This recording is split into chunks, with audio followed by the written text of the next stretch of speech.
Hi, this is Matthew with Everybody Community with a commentary on the situation in Palestine right now. It's been since October 7th. Today is November 19th. And it's been since October 7th that there has been a big problem there in Palestine. The Hamas military has fought back against the terrorism and the open air prison that's been created by the Israelis in Gaza. They're fighting back, and I liken it to a woman who is being raped, scratching the face of her attacker. It's a very small thing, nothing compared to what Israel's been doing for 75 years to Gaza, to the Palestinians. And since the Nakba in 47, things have only ramped up. More and more land has been stolen. More and more innocent people have been executed and killed. And so, what is the main thing that I want to talk about here? There was peace in Palestine before Israel, before the Jews came. As the idea of the Jews coming originally, around the turn of the century, was a safe place for the Jews, a place they could go, and they were welcomed by Palestine. Originally, they were welcomed by the Arabs. The Christians were living there. There were Jews already living there. They're living in peace and harmony. They're getting along fine. Palestinians, by the way, was it 1,000, 2,000 years? Generation after generation, they've been living in that area. And that area called Palestine, it's on the map. There are pictures of that area. Palestine did, as a matter of fact, exist. It wasn't recognized as a country like so many countries were recognized, but it was recognized as an area, and that things were fluid at that time. 1947, 1948, there were a lot of changes in different places in the world for whatever reason during that time. Maybe we could say that India had occupied, or the British had occupied India at that time. So there was a lot of occupation going on. There was a lot of countries that are being occupied by foreign armies, foreign militaries that were much more sophisticated, much better funded, and much more aggressive and hostile than the native people. And the native people around the world, we could say the meek, the innocent, they don't train to kill others. They just have simple, happy lives. So what's very important that most people don't know, what I learned growing up in America, in Chicago and Los Angeles, were the two key cities where I grew up, was that there's always been trouble there. No, there hasn't. In fact, most of the time there has been no trouble there like there is now.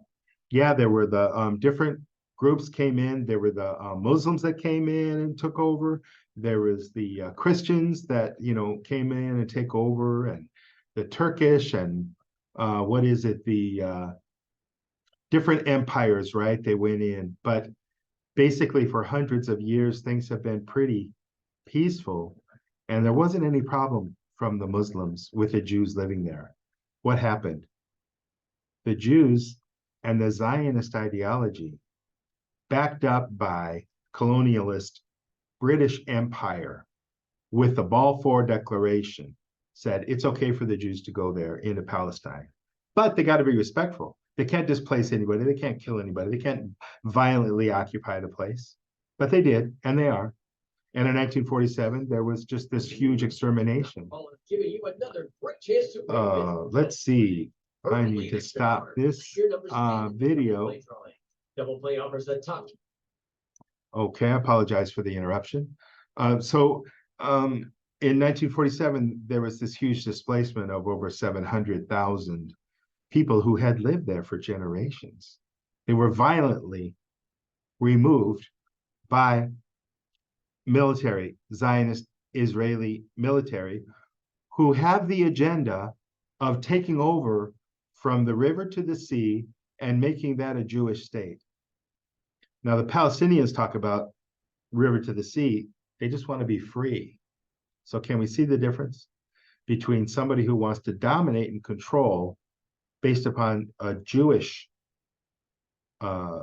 ideology, Zionist ideology more accurately, because a lot of Jews 5 million Jews, diaspora, they live all over the world. They're happy, they're fine. They don't want to go to Israel. I know people that have gone to Israel, Jews that have gone to Israel, they hate it. They don't want to live there. It's not a nice place. I've been there myself. It's not a nice place. The people there are not nice. People there are not honest. The people there are not friendly.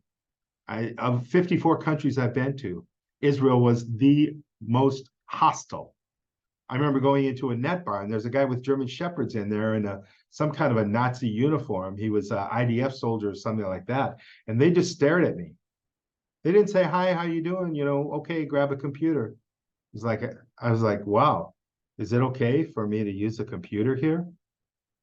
And I'm sure everything I did was copied by this horrible, horrible group of people that are running that area, the Mossad, the Zionists, the Israelis' agenda.